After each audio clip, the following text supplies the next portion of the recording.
안녕하세요. 여러분들에게 도움이 될 소중한 약 정보를 알기 쉽게 설명해드리는 두둥실 팜입니다. 정말 핫한 성분이에요. 바로 콜라겐인데요. 지금 우리가 마스크를 벗게 됐잖아요. 그래서 요즘은 약국에서 정말 콜라겐 문의를 많이 하시는데요. 과연 먹는 콜라겐 효과가 있는지, 콜라겐을 고르는 방법은 어떤 것들이 있는지, 콜라겐 복용법에는 어떤 것들이 있는지 한번 설명드려 볼게요. 먼저 먹는 콜라겐이 효과가 있다, 없다 여러 논란이 있는데요. 효과가 없다는 논란의 중심에는 콜라겐 자체가 단백질이고 그리고 고분자 덩어리이기 때문에 먹어봤자 흡수가 되지 않는다. 그리고 콜라겐 자체가 쪼개져서 들어가서는 우리 몸의 피부를 구성하는 채로 그대로 옮겨가지 않는다는 입장이고요. 콜라겐이 도움이 된다는 쪽은 저분자 콜라겐을 어떤 적정한 양으로 먹었을 때 분명히 피부에 효과가 있다는 측면으로 보고 있습니다. 우리 몸은 세포 외에 하나의 벽면체를 이루고 있는데요. 여기에는 구성하는 여러 가지 성분들이 있습니다. 오늘 설명드릴 콜라겐이 이 구성 성분들의 상당한 큰 용량을 차지하고 있습니다. 이런 단단한 벽들은요, 우리 몸 대부분 구성하고 있는데요. 이 말인즉슨 이 콜라겐이라든지 피부를 구성하는 성분들이 혈관이라든지 피부, 그리고 눈, 이런 관절, 많은 곳에 존재할 수 있다는 것을 의미합니다. 콜라겐은 단백질 그 자체로 복용이 되면 바로 피부로 가는 것은 아니고요.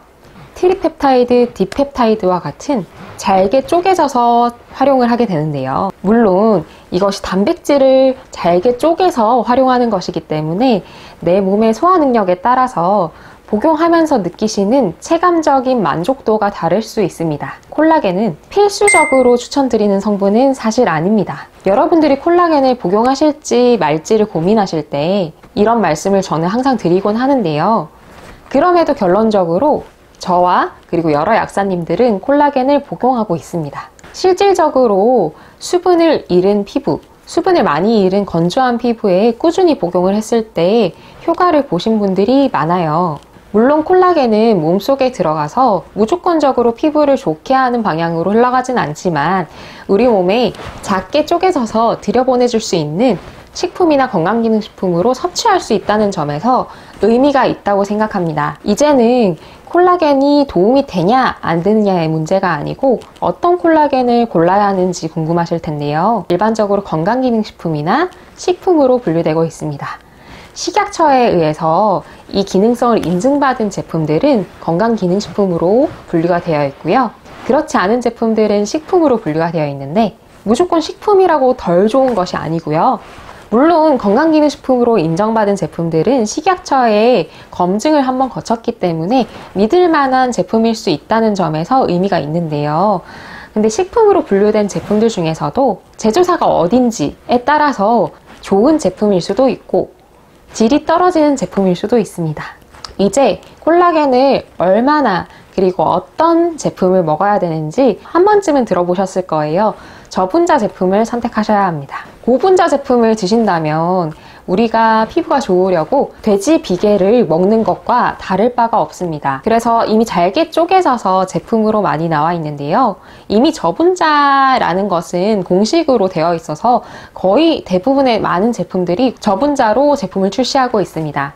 저분자의 기준 정도는요, 한 500달톤 정도나 500달톤 이하로 드시면 되겠습니다. 그리고 어느 정도 양을 복용해 주셔야 되는데요.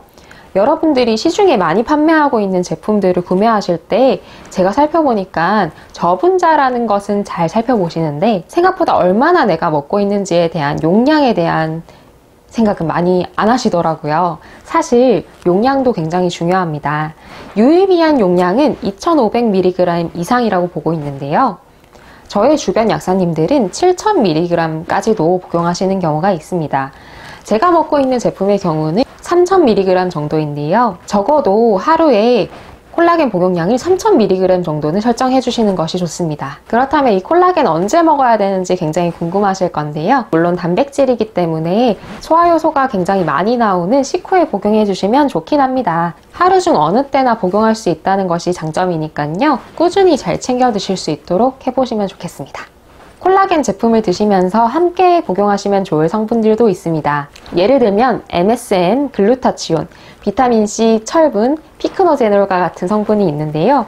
콜라겐 복용하시면서 이런 성분들도 같이 함께 챙겨주신다면 콜라겐의 효과를 더 증가시킬 수 있으시니까 한번 같이 복용해 보시기 바랍니다. 앞서 말씀드렸다시피 콜라겐은 필수적인 성분은 아닙니다. 여러분의 선택에 따라서 복용하실 수도 복용하지 않으실 수도 있는 성분인데요. 좋은 제품 선택하실 때는 꼭 약사님과 상담을 통해서 꾸준히 드실 콜라겐 골라보세요. 오늘은 콜라겐에 대해서 설명드려 보았어요. 저도 학창시절에는 피부에 대한 관심이 별로 없었거든요. 근데 이제 한 살 한 살 나이가 먹다 보니까 피부에 대한 관심이 점점 많아지는 것 같아요. 그리고 실제로 저희 친구들 중에서도 콜라겐 복용을 시작하는 친구들이 굉장히 많아지고 있거든요. 여러 가지 제품 복용해가면서 저도 친구들의 효과를 한번 체험해보고 들어보고 있는데 실제로 영양제도 잘 챙겨주시면서 식이습관도 올바로 해주시고 그리고 운동도 적절하게 해주시면서 땀도 배출 잘 해주시고 이런 생활습관이 더 중요한 거 아시죠? 필수적인 영양성분들 잘 챙겨주시면서 콜라겐도 잘 챙겨주신다면 여러분의 피부에 도움이 될 수 있을 거라 생각합니다. 오늘도 도움이 되셨을까요? 점점 더워지는데 여러분 건강하고 행복하게 하루하루 보내세요. 저는 다음 시간에 돌아올게요. 감사합니다.